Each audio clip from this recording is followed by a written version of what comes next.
Hi, I'm Christina Dennis, and you are listening to the Recovered Life Show.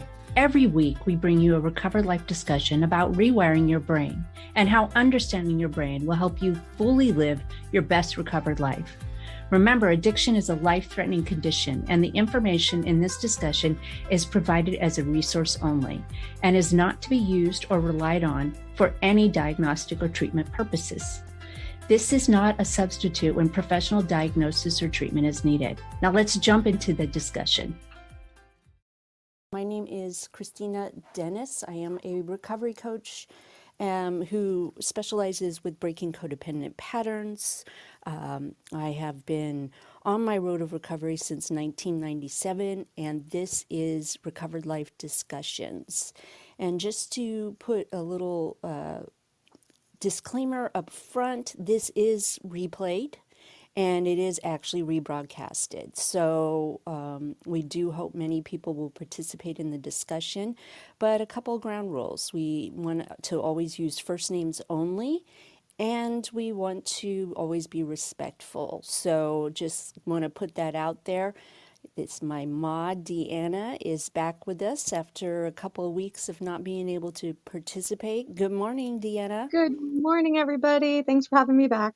I'm so excited that you're back, and I can't tell you how happy I am to have this final conversation. I don't think it's the final conversation, but we'll say it's the final conversation in this series in Rewire Your Brain Room for our beloved Dr. Brene Brown's book, Atlas of the Heart. And the second part of that book title is Cultivating Meaningful Connections. And we started this 4 months ago, and it has been a complete labor of love on my part, and I know the same is with Deanna, for really breaking down the what she brought forth in this book. And we've been studying the last chapter for 3 weeks. And so I want to let everybody know right off the bat, you do not have to or did not have to be part of any of the previous conversations to gain some value out of today's conversation, because I feel, and Deanna and I were just talking before we officially opened the room, that there is so much that the recovery world gets out of this book and already does quite well, in a way that I think sometimes if you have stumbled upon this book outside of the recovery world, and we know millions of people watch and listen to Brene Brown, that you may not, may be kind of more uncomfortable or confusing. And so just a quick, brief recap of the book, Atlas of the Heart, Cultivating Meaningful Connections. We spent many weeks discussing experiences and emotions, and I learned so much, and I plan on re-listening to this book. Deanna read it and I listened to it, and it's been great because we've had, some real interesting perspectives because of the difference that the book was delivered to both of us, I think. But it is shocking to me, some of the information that came out. And Deanna, I want to ask you, was there any one thing that stood out to you in the emotions and experiences that you'd like to share with us right now? I love that you asked me that question. It's so Um, huge, right? Like, well, I don't have an answer, but I love that you asked the question because before I'd read this chapter about twice, but it'd been a week or so. And so I knew this was the end of our book. And so I sat down and just wrote Brene Brown's Atlas of the Heart. And I've said to myself, read the sleeve of the book because the sleeve is pretty good. It wraps up my feelings about the book. But then I said, favorite chapters for myself. And I said, currently, today, my favorite chapters are chapter 1, 2, 7, 8, and 9. And the reason I chose those chapters for today is because I realized that because I have the book in front of me, I can use it as a guide. So today I was having some emotions that I couldn't quite understand what they were. I so I went to my book and I just read the index of it, and I was like, okay, how am I feeling? And I just read the way she labels the chapters is, and you'll have this in the audiobook too. Um, Kind of like places we go when we fall short. That's chapter 8. Places we go when we fall short. And so I just kind of like look at that guide and like, that might be how I'm feeling. And so I checked in with the chapter. I'm just using that as an example, but I have found that this just doing this morning is going to be a game changer well, not a game changer because I'm already doing this, but it's super beneficial to come back and check in with those feelings that we've been learning about and see if I can identify them, which just being able to identify them is that's a big thing for me. So I'm going to have to read this book again. Oh, I love that. Thanks for asking. No, I love that. And I think that's a great suggestion. I might buy it in hard copy too, because I really highly recommend that people, get a copy of the book. You can go listen to all the chapters on replay, and it's awesome. I think that you could do that at the same time as reading each chapter and seeing, if you agree with the information that was presented and all the viewpoints, so people could conduct their own little book study just using what is already out there on the replay. But you're right. There's no way I would be able to glean, one or two things. I can tell you right now what's popping out of my head was when we learned that resentment was part of the envy family. That really did blow my mind. And for all of us that are in the recovery world, if you follow a 12-step program, that word resentment is charged. And so that was pretty amazing. And I want to make sure we get time to people to talk about, even though I think I could have an entire separate room and maybe will for people who've read the book, to kind of do a recap. That might be a very cool idea to do a discussion about everyone who was part of this. And today, if you want to come up and share what really stood out to you in this series, please be comfortable. The final chapter of the book, it really zeroes in on cultivating meaningful connections. And the reason why we read, I don't know, 10 chapters, 11 chapters prior to about it is because language was one of the core needs of all three of these elements to meaningful connection. And that is why she started with basically a glossary of emotions and experiences. And the three key elements are grounded confidence, walking alongside someone, and good story stewardship. And we went through those the last 2 weeks, I think we could even do more and more and more about it. But it also kind of brings in this idea that this is based on grounded theory. She does a little quick science lesson where we understand that we all might have inklings of why, everybody uses theory in their life. If you do this, you'll get every green light, or, this is why we're not getting green lights. But she talks about the actual science behind it and what went into making the book, which I just, gobbled up because that really brought some legitimacy to it. And it made me feel like I'm not the only one who feels this way. And in that, we realize that there are other key things that we need to, like for me, to focus on. Embodiment was one that really stuck out to me. But why do we need to do all these things? And because connection is why we are here. And so I want to ask Deanna, who has the hard cap, kind of to read the last couple of pages to us. It only takes a couple of minutes, but I think that it will help bring about a wonderful conversation. And so, Deanna, if you will start kind of sharing where, Brene talks about why she wrote the book and what we can glean from it as an overall theme. All right. I am going to start right here, which you can't see, but this is where I'm starting. Atlas of the Heart. And just so you know, these are Brene Brown's words I'm reading. They are not mine, but I will read them as if I'm saying them myself, as if I wrote them myself. While I experienced a lot of tough moments growing up, there were also countless gifts.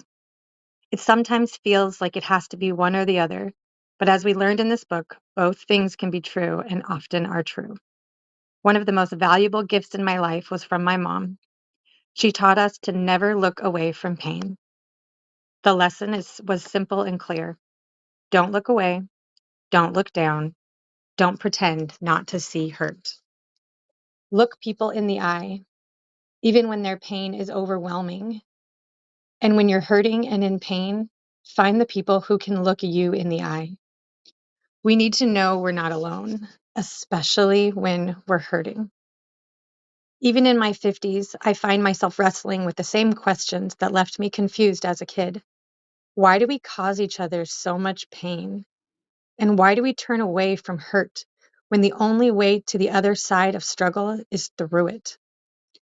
I don't know why it's so hard to understand. I've been known to run from vulnerability like someone is chasing me. Granted, not very often anymore.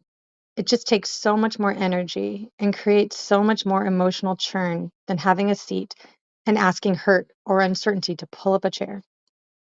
Doing this research and writing this book has taught me that our emotions and experiences are layers of biology, biography, behavior, and backstory. Every single day, our feelings and experiences show up in our bodies. They're shaped by where we come from and how we were raised. They drive how we show up, and each feeling has its own unique backstory. Understanding these emotions and experiences is our life's work. The more we learn, the deeper we can continue to explore. I've also learned something that has changed how I move through my life on a daily basis. Our connection with others can only be as deep as our connection with ourselves. If I don't know and understand who I am and what I need, want, and believe, I can't share myself with you. I need to be connected to myself in my own body and learning what makes me work. This is how I start to develop the grounded confidence I need to move through the world and cultivate meaningful connection with others. Before this work, I didn't give enough importance to spending time and energy connecting with myself. I made that optional if I had anything left after connecting with others. It wasn't working, and now I know why. In this life, we will know and bear witness to incredible sorrow and anguish, and we will experience breathless love and joy. There will be boring days and exciting moments, low-grade disappointment and seething anger, wonder and confusion. The wild and ever-changing nature of emotions and experiences leaves our hearts stretched, marked, and strong, worn, and willing. My hope is that we find this solid ground within us, that shore that offers safe harbor when we're feeling untethered and adrift. The more confident we are about being able to navigate to that place, the more daring our adventures and the more connected we are to ourselves and to each other. The real gift of learning language, practicing this work, and cultivating meaningful connection is being able to go anywhere without the fear of getting lost. Even when we have no idea where we are or where we're going, with the right map, we can find our way back to our heart and to our truest self. Brene Brown. And I think that's I mean, what a beautiful way to finish the work that we've done.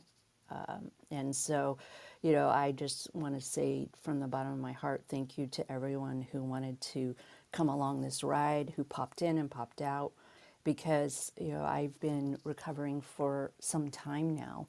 And I think what I know for sure, I can, put in the palm of my hand, as far as what other people are feeling or what new emotions that show up. And even after 25 years of coming to places like this and having these real conversations, I would say that, wow, this is something that I never want to stop doing and I never want to stop learning.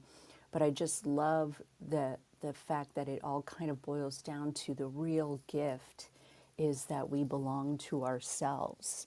And, you know, I came up in recovery through 12 steps, and there is a motto on, you know, any kind of 12-step coin that says, to thine own self be true. And I used to be a little confused about that. You know, I would hear things like, this is a selfish program, but then the 12th step is about being of service. And I just want to say that it's, it, it's one of the things that I think is so beautiful about the recovery program. It's one of the things that I believe, and I will always be eternally grateful for. The way I started down my road of recovery was with other people and having these meaningful connections. And I can't help but feel a little proud of the fact that I'm in recovery. And when, excuse me, Clubhouse started during the pandemic, when it really took off, and there were all these rooms of people having these amazing conversations, and really a lot of meaningful connection, I think, was happening. It was so interesting for me to see that there were a lot of people who were saying things like, I've never had this happen before, I've never seen this before. And I have to say, I am so grateful for my recovery, because I had had those kind of conversations before, and I had had those meaningful connections. And so I'm going to take some of the knowledge that I learned, and I'm going to reread to see what sticks out to me, and come up with even a deeper plan. For many people, I think many people know Brene Brown is in recovery. She actually, I think, just celebrated 25 years as well. And I think it says something about what the world needs, you know, and what is important. And I'm just so grateful that that there have been some things that have happened in our world, and even though it feels super painful and uncertain, I really get what she's saying. If I belong to myself, then I can never be lost. And I'd love to turn it over to Deanna to kind of share your thoughts and send out some invitations, because I'd really love to hear people's responses to that. Thank you so much, Christina. And I just want to give a deep, deep, heartfelt gratitude to you for hosting this room and for doing all the work that you did to do this book club, this virtual book club for us. I know, especially not having the book in your hand, you did a lot of work and a lot more than I did. So, so everybody, just know Christina is amazing. And I've benefited so much from this book and from listening to Christina's sharing and everyone else's shares. I found that for myself personally, I got sober 3 months before COVID happened. And it was a blessing that somebody invited me to Clubhouse that year. And I don't know, thankfully, I don't have to think about it, but I don't know what my recovery would look like had I not been invited to Clubhouse and given the opportunity to share in these spaces. And then to have, I mean, just be this opportunity here where Christina said, "Hey, I'm doing this book club. Do you want to participate with me?" These things would have never happened, one, had I not gotten sober. So there's the massive gratitude for that. It makes me cry thinking about it. And and and it makes me realize what I want in my future. And this book is just like a pivotal moment for me, especially today. My little sister just got engaged to be married a week or two ago. And there's a lot of divorce and half siblings and step siblings in my family, and things get super complicated and emotions get fumbled. And this book is giving me the opportunity to check in on myself and to see how I'm feeling and how I want to show up for the rest of the people in my life. Because what I do know is I love connection. I love being connected to my family, which seems to be harder than any other connections I have. I love to be connected to everybody, but right now that I'm 2.5 years sober, being connected to other like-minded people that are trying to be the best versions of themselves is really important to me. And so this just having this 1 hour a week to check in and read this book and really go deep in it, I'm able, I'm learning how to cultivate better connections with other people, but honestly, by connecting with myself more. And I'm unbelievably grateful. So grateful. I'm totally going to read this book again. I'm going to use it as a guide to go back to the chapters. It's helped me in my own marriage, being able to identify how I'm feeling to my husband because I often flood him with things. And I've learned so much from this book. So I'm super grateful. And if I would love to hear if anybody else wants to come up and share anything, whether it be about the book or if you just want to come up and check in and say hi, or I don't know, maybe you had a bad morning or a great morning. Then I would love to hear from you guys. But also, if you're just hanging out and listening, that's perfectly awesome too. So I'm just going to take a breather for a moment. Thanks so much. Thank you, Deanna. I love that you shared all that. I mean, that is one of the cool things about Recovered Life discussions is that you can get experiences. And I think that, from somebody who's been around a while and somebody who's newer, and I'll have to say this, prior to getting sober, prior to trying to learn about myself, like she says, these connections that we have can only be as deep as how much we know about ourselves. And being somebody who treated my codependency with alcohol and food and sex and, compulsively deading, I really had no idea who I was. And I was killing myself with alcohol to kind of fit in to the world, and I was changing who I was if there ever even was a person there. And slowly but surely, I have been on a quest, and that's where I go back to thine own self be true, and it's a selfish program to figure out who I am, why do I believe the things that I believe, are they in fact even, truthful, I continue to learn that there are so many paradoxes in our life, and living in that tension, being comfortable with multiple feelings, being comfortable sharing them, being comfortable with being messy actually brings me so much more peace. And we talked about this yesterday in the Recovered Life discussion about the paradox of grief and gratitude. Well, recovery is where I learned about gratitude. Recovery is the place that somebody said you don't feel great, or your mind is telling you just one side of the story, that things are terrible and you're not going to be okay and everybody's mean to you. I also want you to look at the things that are great. And what I think this book continues to reinforce for me is that paradox that both feelings can happen at the same time. That when I, it's not that recovery replaced all of my beliefs, because some of my fears were real, right? It's not that it just said, don't look over there. Brainwashing, I hear a lot of times people will say, oh, it's brainwashing. But I believe that that is not true. It is the expansion of information, and it's my acceptance of the fact that things are not black and white. The only thing I've ever been able to do in my recovery program 100% is not pick up a drink. Everything else has been a spectrum.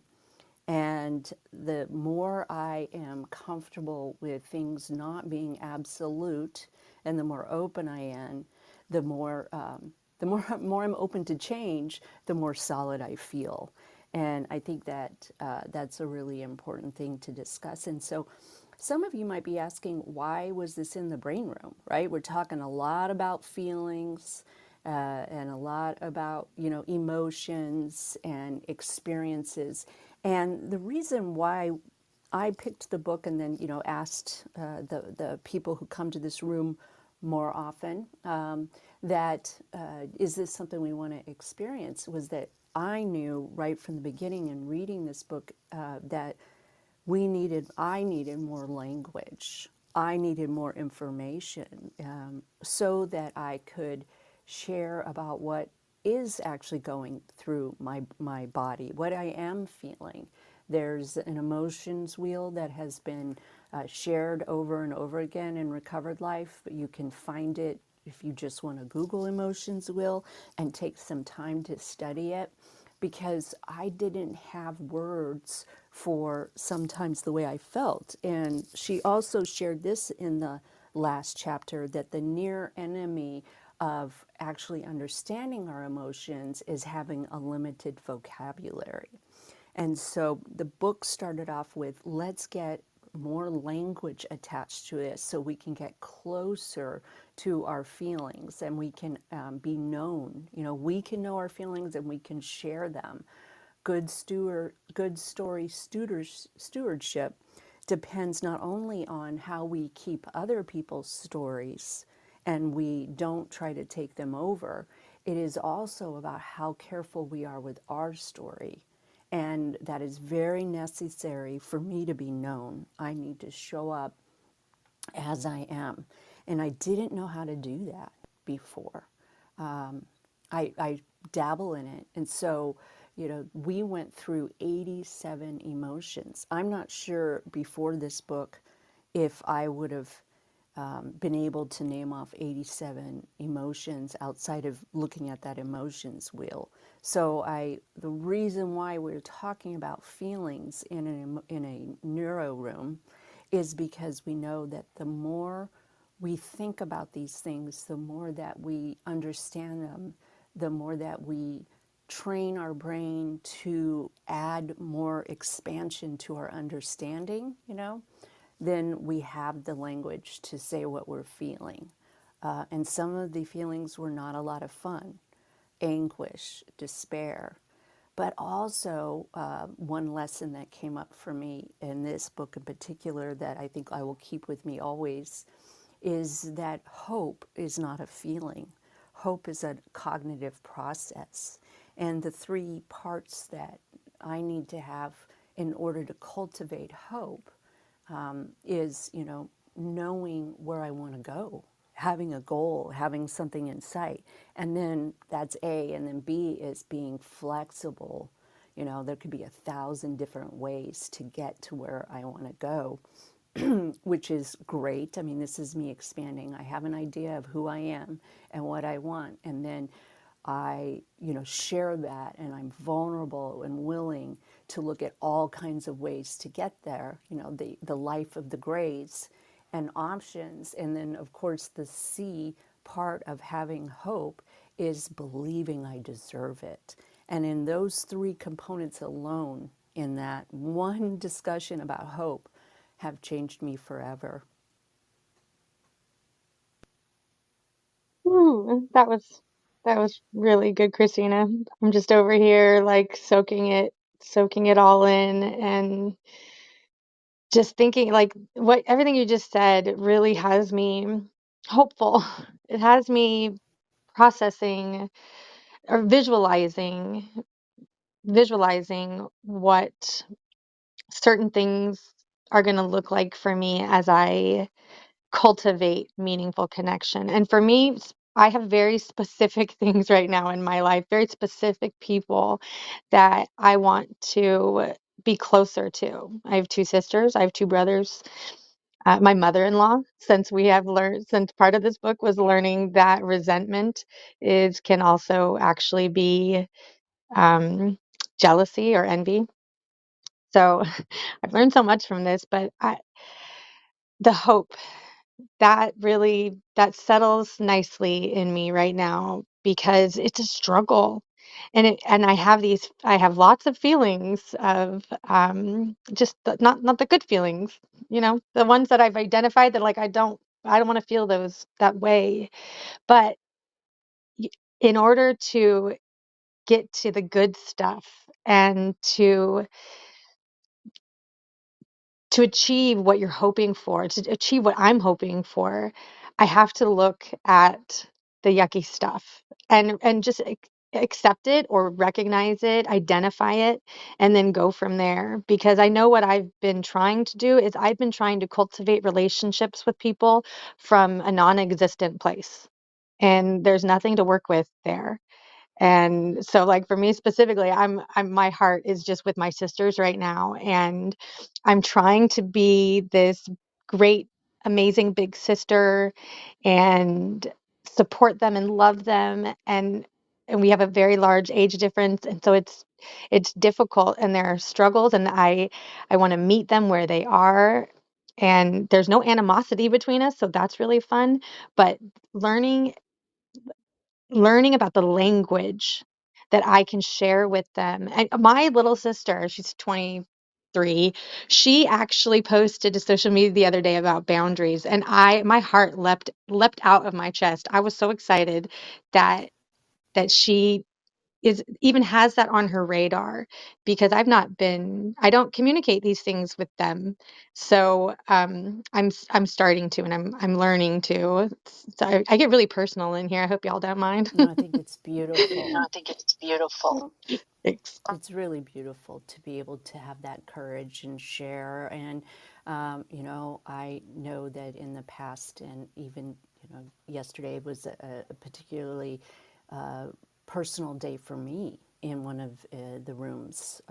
And it's, it is that's all about story stewardship. And it's all about having the grounded confidence. And so I think I'm going to look at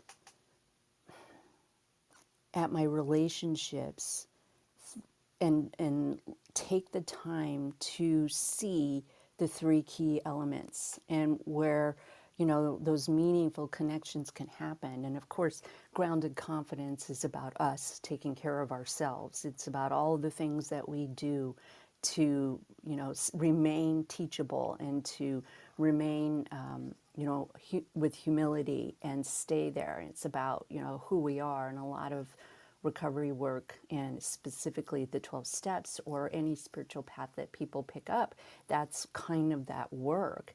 And then being able to walk alongside with somebody is absolutely where I have to take my codependency to task. And or that feeling that I think a lot of addicts relate to, of wanting to control. And of course, all of that comes down to the third element about good story stewardship.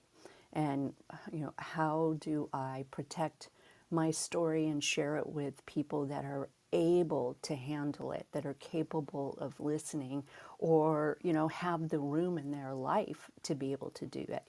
And so I'm going to forever, my relationship inventory will include these three key elements. And I have to say something really positive about my current life and, being sober 25 years later. I am so blessed to now have really, really grounded confidence and have ideas about behaviors and how to arrest my maladaptive behaviors as a codependent, where I want to, be the leader, or I want to help. We also used and talked last week about the sunny side of control is help. And of course, the third one, that understanding that my story and everybody's story is precious and valuable. And once I've gotten to a place where I have, the language to actually have a story, and I'm able to express it, who I share it with matters. And so I think it's been such an amazing conversation. I want to kind of give anybody who showed up a little bit of time if you want to come up, or if any of the information we shared and you feel like adding to the conversation. I also respect taking your time and letting this information seep into you and taking care of yourself. And Deanna, do you have anything else you want to add? Yeah, I could really just write all this in my journal, but while I have your attention, Mm-hmm. I while listening to you speak, I'm thinking that about story stewardship and sharing my own story, and that is one of the hardest things for me to connect with people that are supposed to be close to me, like my family. Um, is that I have some scary stories uh, about how I've become the person that I am today, which I really like the person I am today.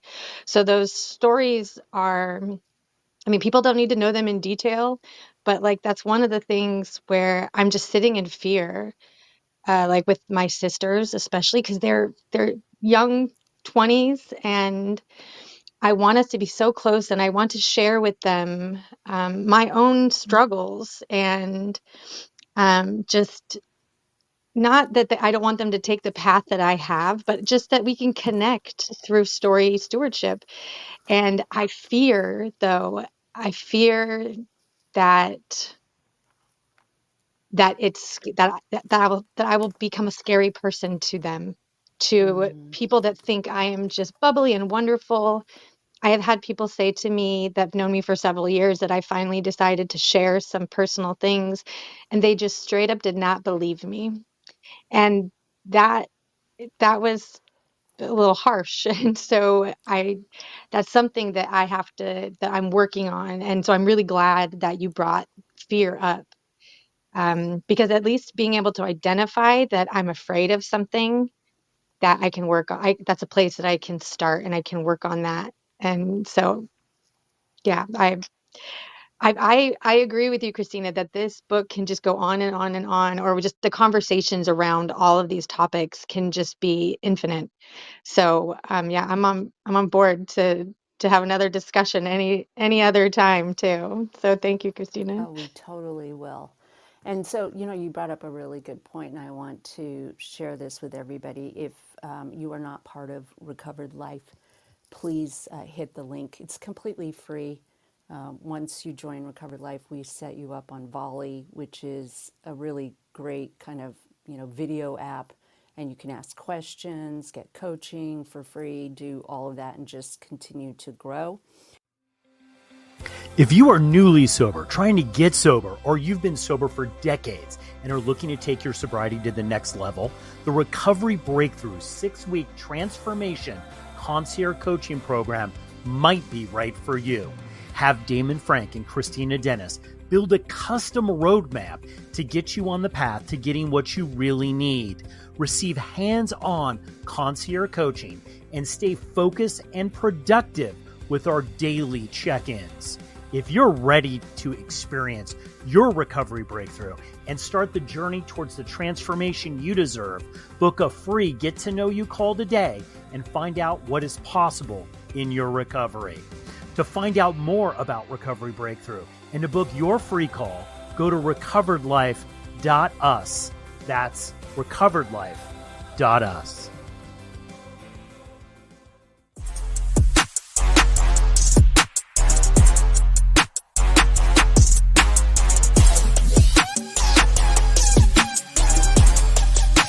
You're listening to the Recovered Life Show.